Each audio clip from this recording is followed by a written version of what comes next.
Hello and welcome to Newsweek South Asia, a program that talks about breeding of terrorism and its impact on South Asian nations. Let's begin with the headlines first. Pakistan calling for jihad in Kashmir, says Indian MEA's first secretary in UNHRC. Pakistan's major terror ploy busted by Jammu and Kashmir police. Pakistan released Jaish chief, reports Indian Intelligence Bureau. And US cancels peace talks, Taliban terrorists continue attacks in Afghanistan. Keeping up with its habit of furthering anti-India propaganda at international platforms, Pakistan once again raked up Kashmir at the 42nd United Nations Human Rights Session in Geneva. However, all its malicious endeavours were demolished when India presented something it does not enjoy a good relationship with: the truth. Indian arguments were concentrated at Pakistan's nefarious syndicate with terror organisation, which continues to remain the foundation of proliferating violence in Indian subcontinent, a report. Showcasing its immaturity in international diplomacy, Islamabad raised Kashmir issue in UN Human Rights Council. But as always, its efforts of propagating ill-motivated narratives against India backfired, since the country outrightly rejected Pakistan's false charges. It in fact informed the UNHRC that Pakistan is trying to demean India at the international forum because India's latest decision on Kashmir is creating hindrance in its continuing sponsorship of cross-border terrorism. Now this Article 370 has taken Pakistan completely by surprise. They are very worried about it, and they have always been raising unnecessarily human rights in Kashmir. Pakistan's ludicrous step of discussing Kashmir issue in UN comes in spite of it, knowing that Jammu and Kashmir is an integral part of India and any decision related to the region is an internal affair of this sovereign nation. Baffled by the changed status of Kashmir, Pakistan is now overtly expressing its desperation to provoke violence in Kashmir, and as a result of this desperation, the country has escalated the use of terrorism as its alternate diplomacy to attack India. While addressing the UNHRC, Vijay Thakur Singh, India's Secretary East in the Ministry of External Affairs, categorically stated that the Jammu and Kashmir issue is India's internal matter and that it will not tolerate foreign interference in this issue. The world, in particular India, has suffered greatly on account of state-sponsored terrorism. It is time to collectively take decisive and firm action against terror groups who threaten fundamental right to life. We must speak out. Silence alone emboldens terrorists and their supporters. Mr. President, one delegation here has given a running commentary with offensive rhetoric of false allegations and concocted charges against my country. The world is aware that this fabricated narrative comes from the epicenter of global terrorism, where ringleaders are sheltered for years. This country conducts cross-border terrorism as a form of alternate diplomacy. India's first Secretary in Ministry of External Affairs, Vimarsh Aryan, accused Pakistani leaders of instigating violence in Kashmir in a bid to falsely raise concern about the so-called genocide in the region. He also held the Pakistani leadership guilty of calling for jihad in Kashmir to encourage violence in the valley. Mr. President, we are not surprised at the Pakistan's hysterical statements with false, fabricated narratives aimed to politicize and polarize this forum. Pakistan realizes that our recent decision cuts the very ground from under its feet by creating obstacles in its continuing sponsorship of cross-border terrorism against India.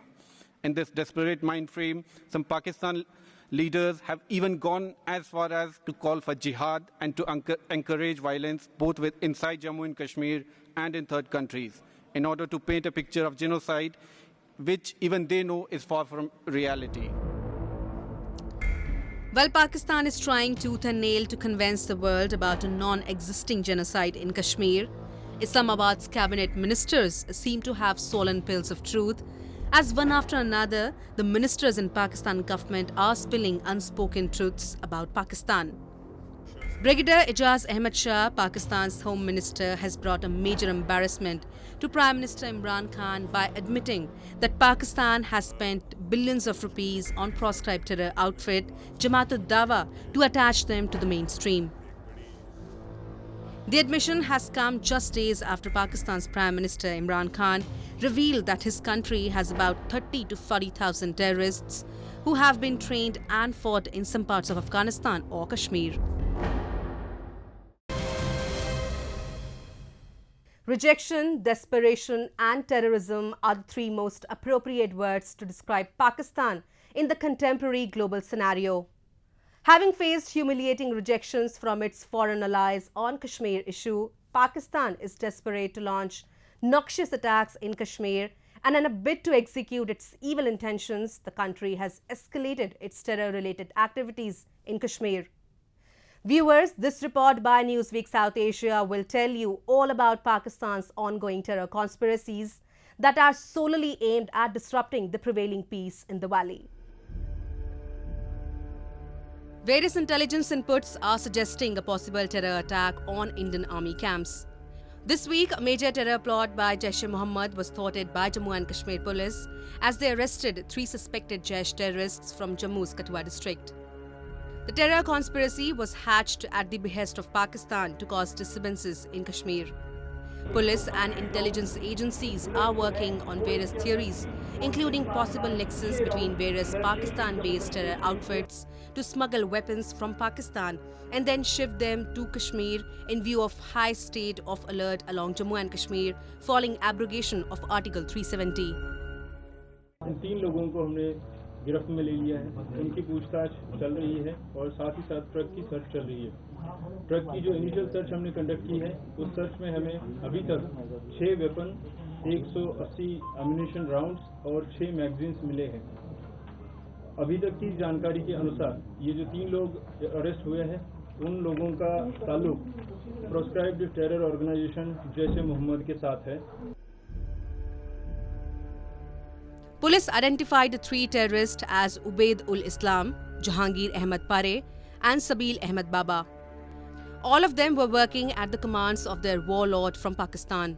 The terror-sponsoring country is on a consistent lookout to unleash a big terror ploy in the Kashmir Valley. Experts from across the world are condemning Pakistan for providing terrorists with crash course on cross-border terrorism. Pakistan is also a breeding grounds for terrorism.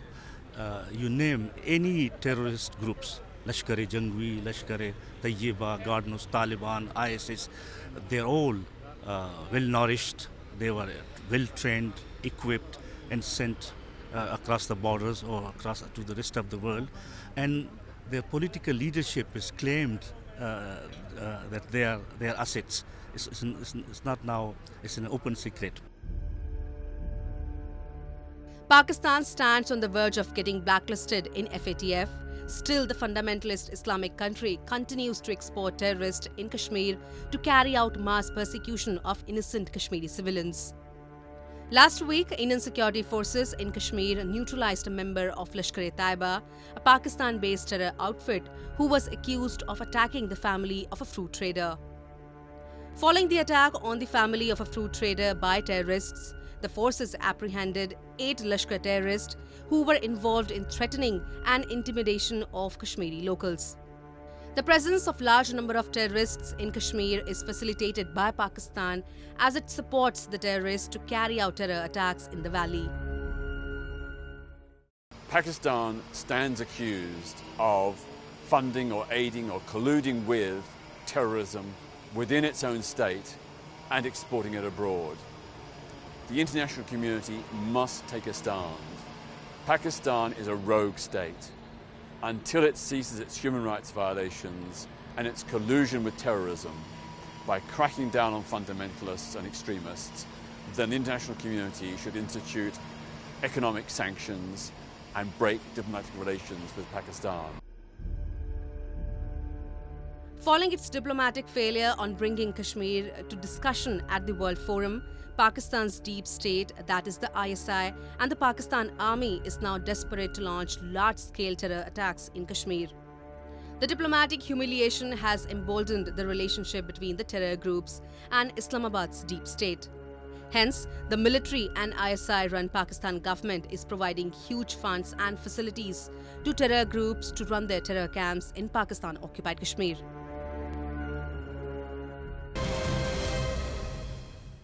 After intelligence reports suggested possibility of terror attacks from Pakistan, Indian forces have further strengthened security on shores and borders of India. As per latest intelligence inputs, the dreaded Jaish Mohammad chief Masood Azhar has been released from the jail in Pakistan.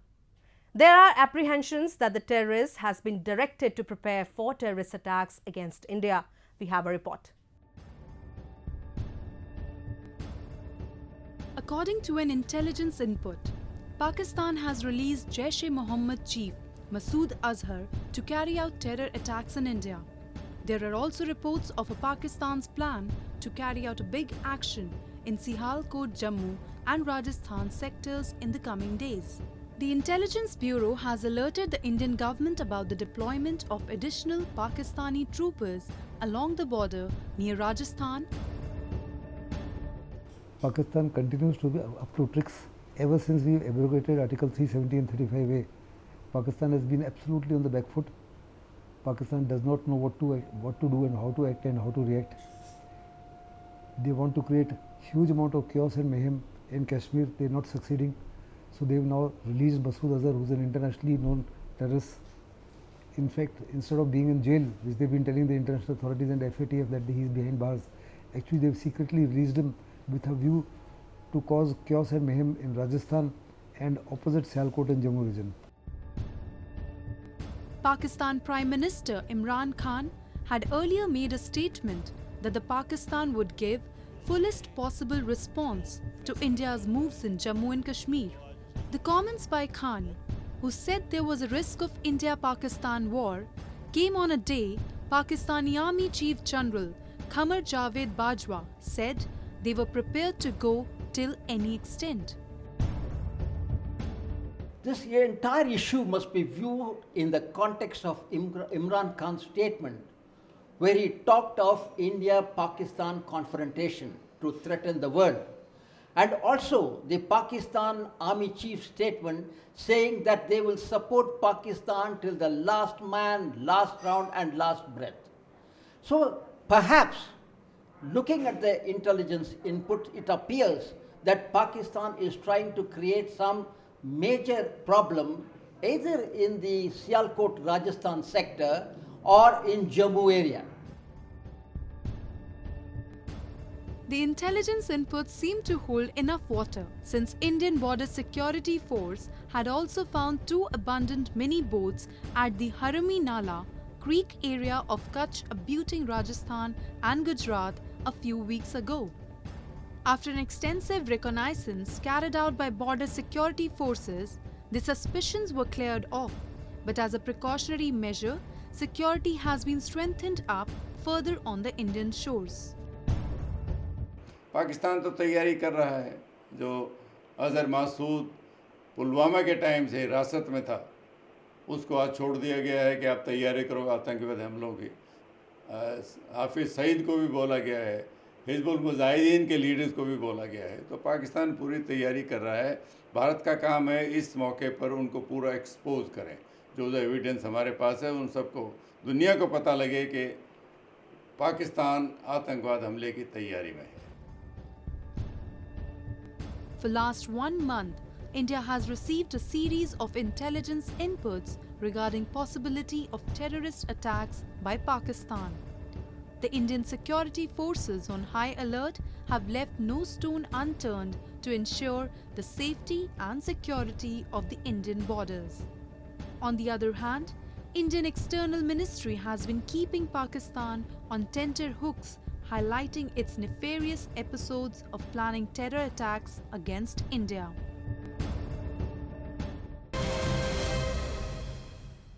Putting no self-restraint on terror activities against civilians and foreign troops, Taliban has been continuously waging attacks in Afghanistan. Furiated on Taliban's unchanged attitude, the US President Donald Trump called for an immediate cancellation of peace deal. Trump has also designated the chief of proscribed Tehreek-e-Taliban Pakistan, Noor Wali, as a global terrorist under his new executive order. The stern action came in wake of Taliban's latest terror attacks near US Embassy in Afghanistan. We have a report.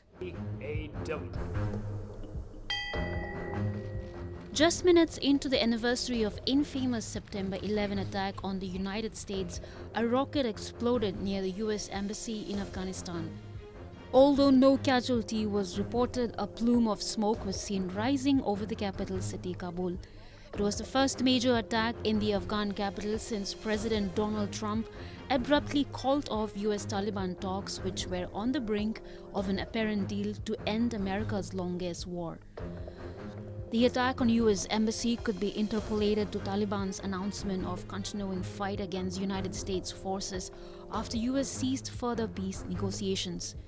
In the wake of US statement that the peace talks with Taliban are dead, Taliban spokesperson Zabihullah Mujahid recorded a statement with an international news firm saying, "We had two ways to end occupation in Afghanistan. One was jihad and fighting, the other was talks and negotiations." As talks and negotiations were called off by US, the remaining part of the statement held premonition of impending terrorist attacks by Taliban. The Taliban spokesman had also added that if Trump wants to stop talks, we will take the first way and they will soon regret it. The US bringing a dead end to the talks not only baffled Taliban negotiators but has also jittered Pakistan officials. Pakistan's Prime Minister Imran Khan had visited President Donald Trump in July and advocated Afghan peace deal to pull up sinking Pakistan-US relations and was covertly expecting a free way for its terrorist groups to take refuge in Afghanistan. Much of his expectations have snapped with the cancellation of Afghan peace deal that could have ensured the withdrawal of US troops and Pakistan's easy access to Afghan territory. In Afghanistan, there are very many terrorist organizations who are acting at the behest of Pakistan Army and ISI. There's the Haqqani network, there's the Taliban, there's the Al-Qaeda and there's the ISIS. All of them have only one intent at this point of time. Firstly, to throw out the foreigners, that is NATO as well as Americans, and after they throwing them out, once again they want to take over Pakistan, take over Afghanistan, and Pakistan wants to ensure that whichever is the government that comes into place there, whether it be Taliban or it be a combination of Taliban and Al-Qaeda, remains subservient to Pakistani. Hinged on agreement of US troop withdrawal against Taliban's guarantee to stop attacks in Afghanistan and a restraint on providing safe havens to foreign terrorists, the peace process derailed after a Taliban suicide car bomb attack killed a US troop and 11 people in Kabul last week. Agitated on Taliban's unsavory attack on US troops, President Donald Trump tweeted, "An attack in Kabul that killed one of our great soldiers and 11 other people. I immediately cancelled the meeting and called off peace negotiations. What kind of people would kill so many in order to seemingly strengthen their bargaining position?" We had peace talks scheduled a few days ago. I called them off when I learned that they had killed a great American soldier from Puerto Rico and 11 other innocent people. They thought they would use this attack to show strength, but actually what they showed is unrelenting weakness.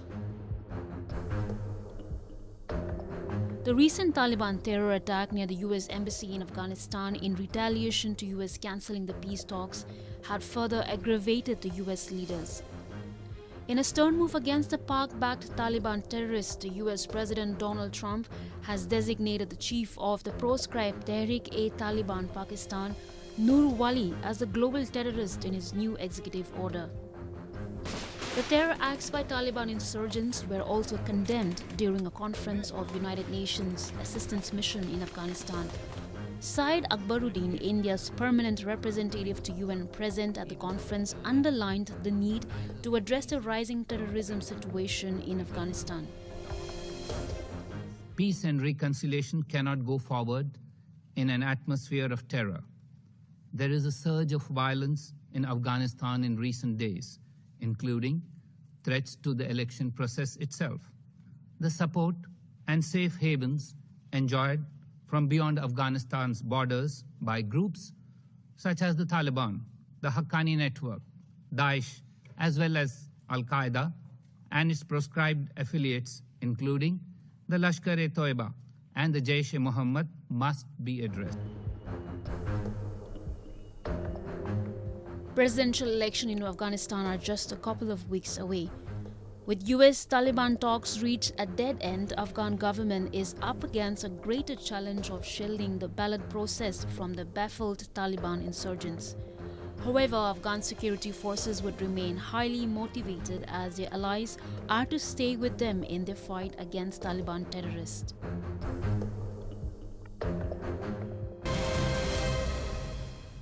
Large number of people gathered in New York City, Washington, D.C. and Shanksville, Pennsylvania on September 11 to remember thousands of people who were killed in the World Trade Center terrorist attack in 2001.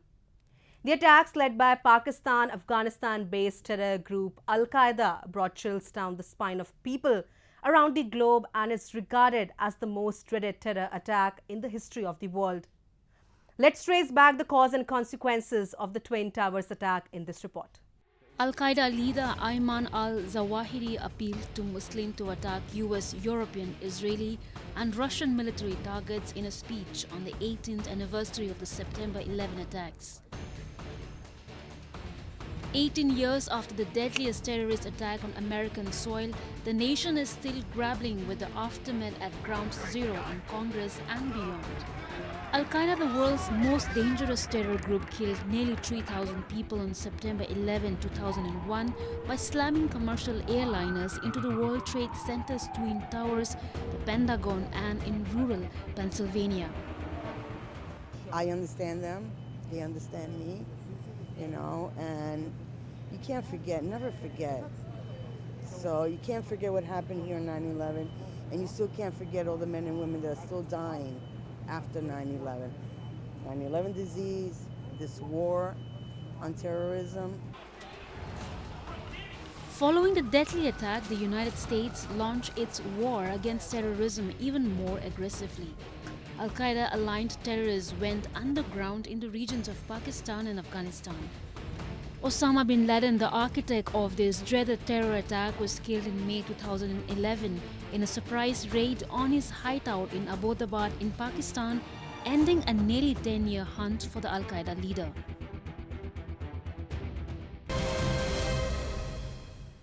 And with that, we come to the end of this edition of Newsweek South Asia. We will be back next week with more news, views and analysis from the subcontinent. Meanwhile, do keep writing to us at nwsa@anin.com. This is Surbhi Sharma signing off on the behalf of the entire production team of Newsweek South Asia. Goodbye and take care.